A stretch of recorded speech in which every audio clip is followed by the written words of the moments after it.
পশ্চিমবঙ্গের আজকের আবহাওয়া প্রতিবেদন। পশ্চিমবঙ্গ জুড়ে আজকের আবহাওয়া অনেকটাই বর্ষার প্রভাবে ভেজা।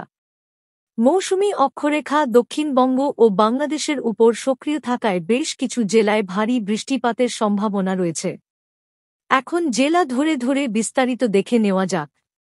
দক্ষিণ ২৪ পরগনা ও উত্তর ২৪ পরগনা। সকাল থেকেই আকাশ মেঘলা, মাঝে মধ্যে বজ্রসহ বৃষ্টি হচ্ছে।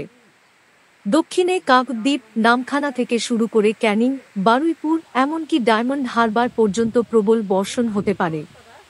বৃষ্টির সঙ্গে ঘণ্টায় প্রায় ৪০ থেকে ৫০ কিলোমিটার বেগে দমকা হাওয়া বইতে পারে উপকূল অঞ্চলে। মৎস্যজীবীদের জন্য সতর্কবার্তা জারি রয়েছে, সমুদ্রে না যাওয়ার নির্দেশ দেওয়া হয়েছে।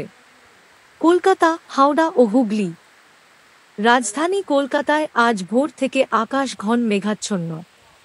সকাল ও দুপুরে মাঝারি বৃষ্টি হয়েছে, বিকেল ও সন্ধ্যায় আরও বৃষ্টিপাতের সম্ভাবনা প্রবল। অফিস টাইমে যানজটে ভোগান্তি বাড়তে পারে।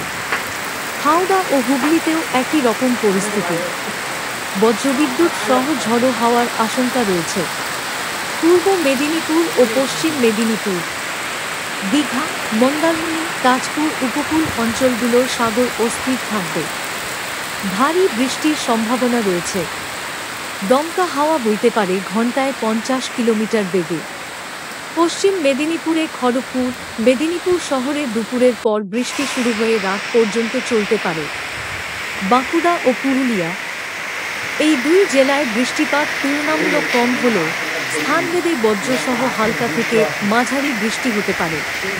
তাপমাত্রা আর্দ্র থাকবে, ভ্যাপসা গরমের মধ্যে হঠাৎ বৃষ্টি স্বস্তি এনে দেবে।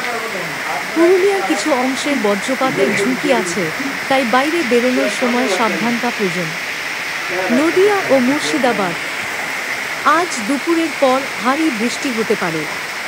কৃষকদের জন্য এ বৃষ্টি উপকারী হলেও অতিরিক্ত বর্ষণের কারণে জমি প্লাবিত হওয়ার আশঙ্কা রয়েছে। নদিয়ার কৃষ্ণনগর ও মুর্শিদাবাদের বহরমপুরে বজ্রবিদ্যুৎ সহ ঝড় বৃষ্টি দেখা দিতে পারে। বীরভূম, বর্ধমান, পূর্ব পশ্চিম, সকাল থেকে মাঝে মধ্যে হালকা বৃষ্টি হচ্ছে। দুপুরের পর মেঘ ঘনিয়ে ভারী বর্ষণের সম্ভাবনা রয়েছে।